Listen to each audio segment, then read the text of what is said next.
Great, thank you. And thank you. I echo the thank you to the Schenker Institute for this opportunity and the great team to work with. I'll also echo a thank you for a happy Valentine's Day. I don't have a love letter to ESSA, I have a PowerPoint, which is very exciting.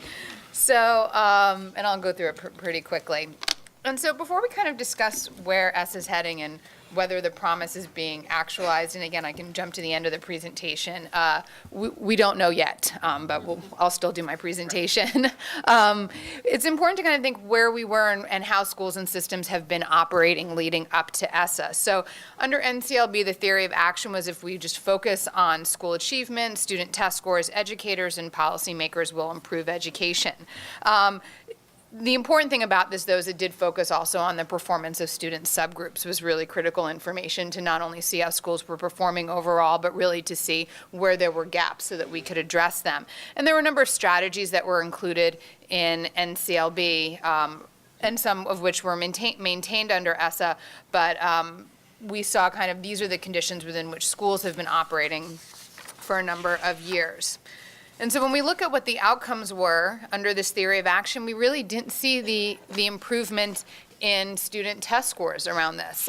We might have seen it in pockets where we saw some gap closing and some improvements, but overall, we didn't see kind of that significant increase in student outcomes across subject areas.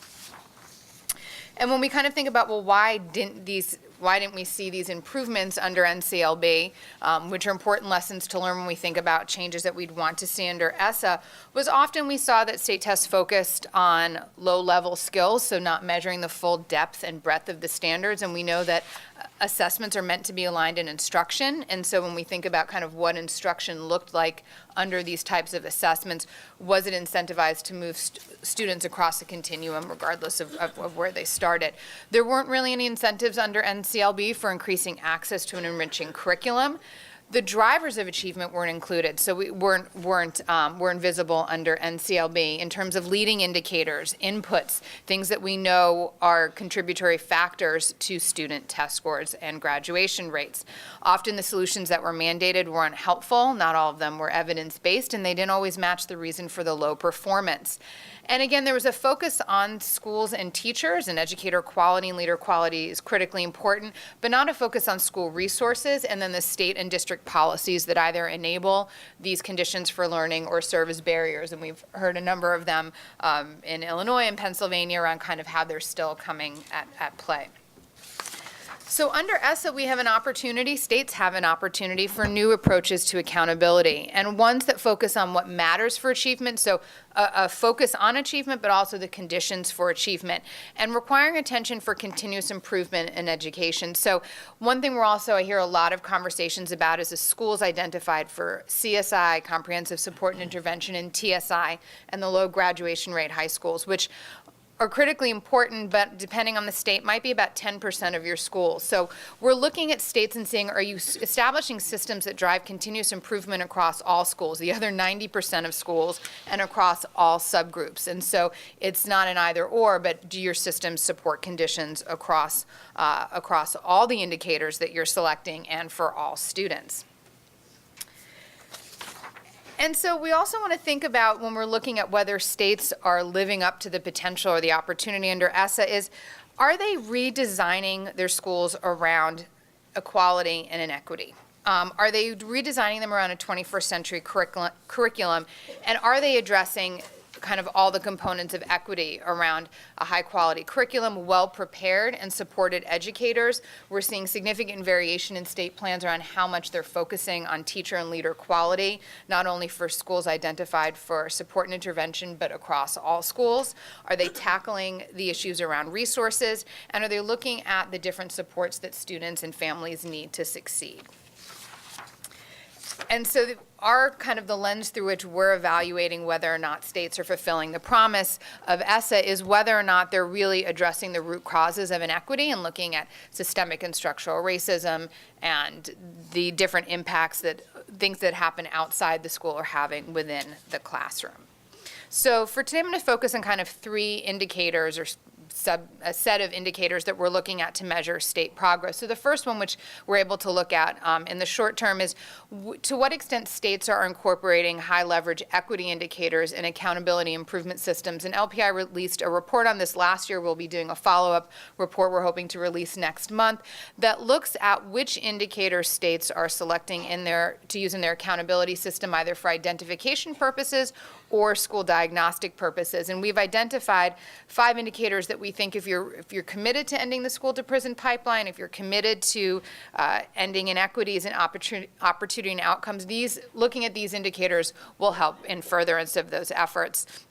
We're also looking to the extent to which states are talking about and really have a plan in place for increasing access for all students to a rigorous and engaging 21st century curriculum. Again, we won't really see that until the implementation begins.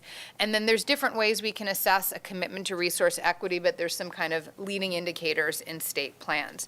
So very quickly, I'll just go through the 5 indicators, and one caveat: state plans are still being approved. We're still finalizing this data, so this is where we kind of think states are. So a number of states are looking at suspension and expulsion rates. Again, how they're measuring this indicator matters, how they're looking at disparities. And again, all these indicators that are used for identification purposes and reporting purposes have to be disaggregated by student subgroup so we can identify gaps. So a number of states are heading in the direction of looking at student suspension and expulsion rates. A number of states are looking at indicators of school climate, so primarily through the use of student surveys and social emotional learning. Some of these indicators are better suited for diagnostic purposes, but it's encouraging to see states recognizing that we need to measure the whole child and think about kind of the experience that students are having in schools and how inclusive they are as well. The engagement piece is critical, particularly as we look at middle and high school students, and so these indicators are particularly important for getting a sense of whether or not schools are on the right trajectory for success. A significant number of states are looking at chronic absenteeism. Again, none of these indicators in and of themselves do the trick. You really want to look at them within the context of each other. But a number of states are looking at the number or percentage of students who are missing 10% or more of the school year. One of the things that NCLB didn't do was encourage schools or reward schools for keeping students who were unable to graduate for a variety of reasons in 4 years. So we're really heartened by the number of states that are looking at the extended year graduation rate. Most states are looking at a 5-year rate, but some states are looking at a 6- and 7-year rate, which really rewards and incentivizes schools to work with students who are significantly overaged, undercredited, or might have left school and returned. And so again, these are all kind of the indicators that we think are important, but we also want to recognize schools that are improving along these lines. And then last is college and career readiness.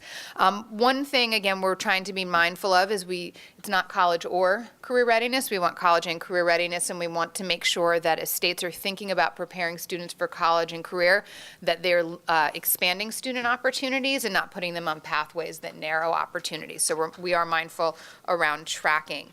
But we are seeing, and states are defining college and career readiness in varying degrees, and we want to get a sense of kind of which indicators might be higher leverage than others. So in addition to just the inclusion of college and career ready indicators, we're seeing the phrase 21st century curriculum or something along those lines showing up in a number of plans. And we're hoping to see those in LEA plans, but what does it mean? And again, plans are just words on a paper, and we really need to look over the next couple of years about how states and districts are implementing these plans. And so are they providing opportunities for these types of skill development for all students around content mastery, effective communication, critical thinking and problem solving, collaboration with their peers, self-directed learning, and academic mindsets? And so there's a number of different indicators around this.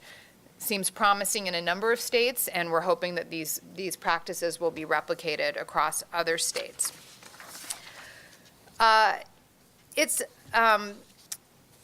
It's also important that when we look at plans, we look at different sections of the plan. So when we're looking at whether or not they're creating these opportunities for students. We're also looking at Title II and how they're planning on using their professional development dollars. If you're going to implement dual enrollment or early college programs or career pathways, are you providing your teachers and leaders with the instructional supports that they need to implement this type of learning? Are your assessments aligned with this? And we've talked a lot about assessments. We think, if it's a low quality assessment, even an hour on it is time wasted on assessment. Are they the types of assessments that really measure the student's ability to demonstrate all these different types of college and career ready skills? And do they provide teachers and leaders with the data that they need to improve instruction and close gaps?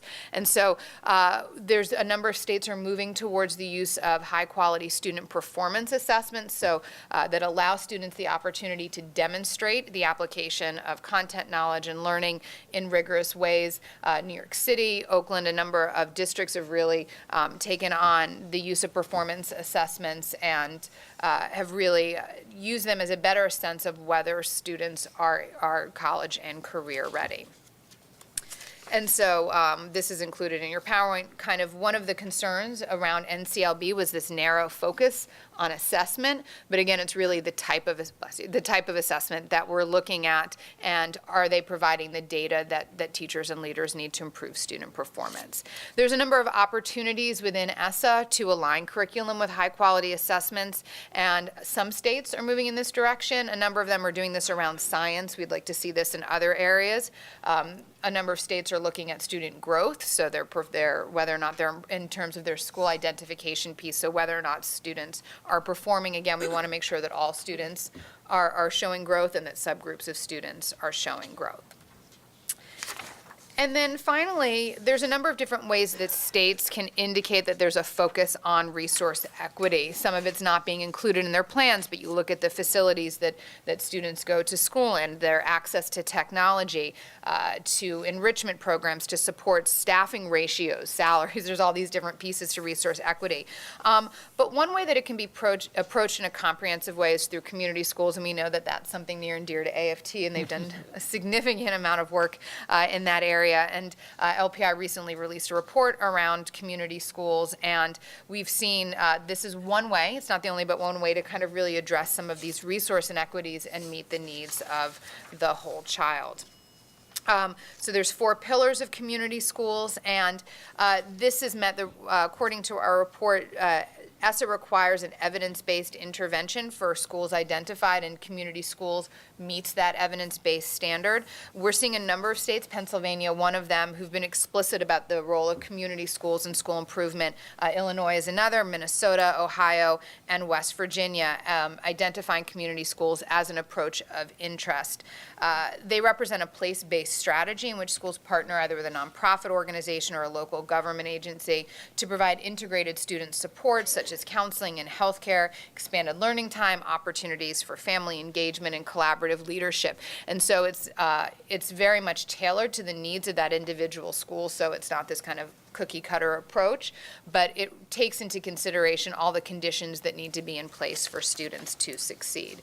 And then we just kind of included quickly some of the overall findings around the benefits of community schools. The other piece is a number of these investments might be more expensive on the front end, which is a challenge for states to justify, but in the long run, you'll see the return on investment in a number of ways. And then just finally wanted to end on, this was included in our report on community schools, kind of good school conditions. And whether or not the promise of ESSA is being realized for us is to what extent are states and districts effectively supporting schools in creating these good conditions for learning? And are they provided with the resources and supports that they need to do so? And again, when we talk about whether states are doing this, they might be doing it better in some districts than others. So how do we take the lessons that we're learning from places that are doing this well, build upon those efforts, expand upon it for states that are not on this trajectory in their state plans? How can we support them in getting there? And so I think that was a long way of saying we don't know yet. Thank you. Before I turn it over to Marla, I was going to say that there's going to be time for Q&A at the end, and I was going to encourage everybody to use the cards if you need one, or write questions, hold them up, and somebody will come around and get them for you. Marla, thank you.